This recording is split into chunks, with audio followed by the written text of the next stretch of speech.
Hey everybody, I'm Mike Benitez. Welcome back to another video.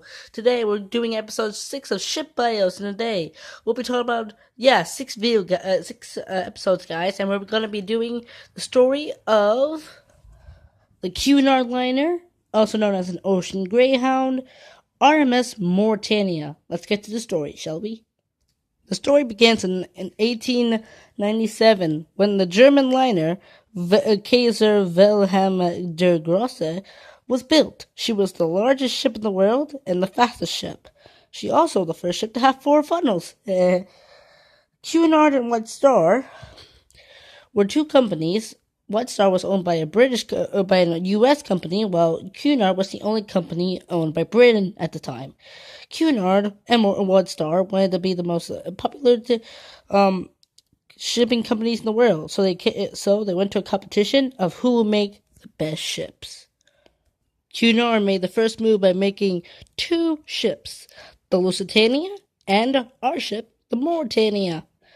Mauretania was started construction in 1904 and was launched in 1906. But Lusitania beat her in construction and won the world speed record. But Mauretania made her main voyage on September 16th, 1907. A month later, she broke the world speed record from her sister, Lusitania. Sisters, but they also have a rivalry.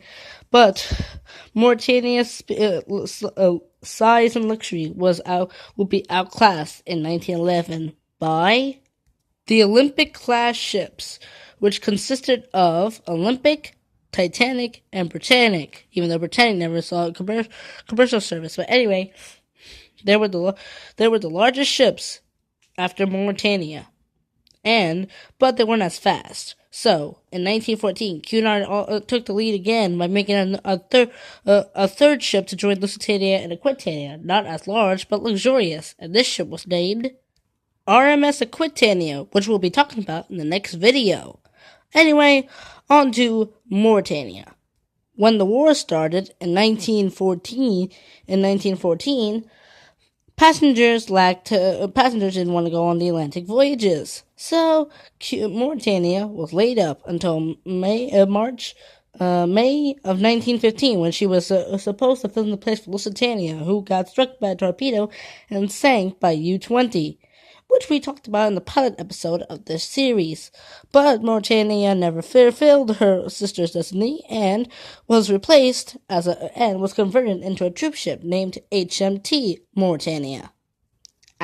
After that, however, due to British and French casualties, Mauretania was then turned into a hospital ship named HMHS Mauretania. After the war ended, Mauretania was put back into passenger service, where they would enjoy her luxuries such as a veranda cafe and a smoking room. There are also other features, but we're going to get to that. We're gonna skip that. Okay. Anyway, on with the history. But Mauretania did have one downfall, and that was not having a running mate for the routes from New York to Liverpool.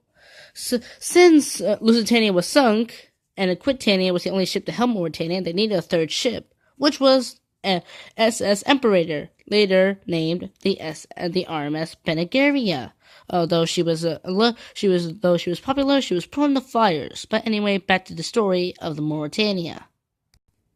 In 1930, during the Great Depression, Mauretania was turned into a dedicated cruise ship, making 6-day cruises. This was the Mauretania. She was one of the most earliest cruise ships in the time. Along with, I don't know if Olympic got turned into a cruise ship, but anyway. But sadly, Mauretania would only last for another 5 years. After she was withdrawn in 1934, Mauretania set sail for the last time to visit her port of home, Liverpool, where she received the message. Still the finest ship on the seas, in which Mauretania replied from the lastest and kindliest port in England, greetings and thanks. crashing it. It was the end of the voyage. In 1935, Olympic and Mauretania were put up for auction. Nobody could find them no one could purchase them because of the Great Depression at the time. So sadly, Mauretania, along with my favorite ship, Olympic, were scrapped. This caused criticism for many people of from the fans of the beloved Mauretania and the old reliable Olympic. Even Franklin D. Roosevelt, he put a message saying that he didn't want the Mauretania to be scrapped because he loved the ship. Even though I'm not going to show that letter because it's filler, but the Mauretania's legacy still lives on in many ways.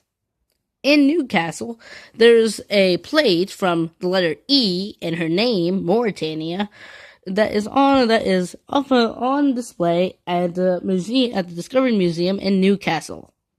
And some of her fittings were put into a bar called the Mauretania Public House. And the ship's bell is also on display.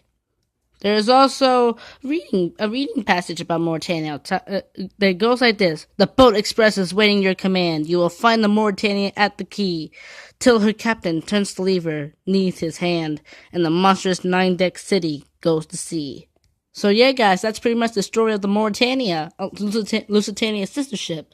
Now, in the next video, we'll be talking about Aquitania, the largest and one of the lastest four-funnel liners in the world. But she had a very long career. We're gonna talk about it in the next video. But I'm Mike Benitez. Thank you for telling me thank you for listening to the story of the Mauretania. Hope you guys enjoyed this video. See you later.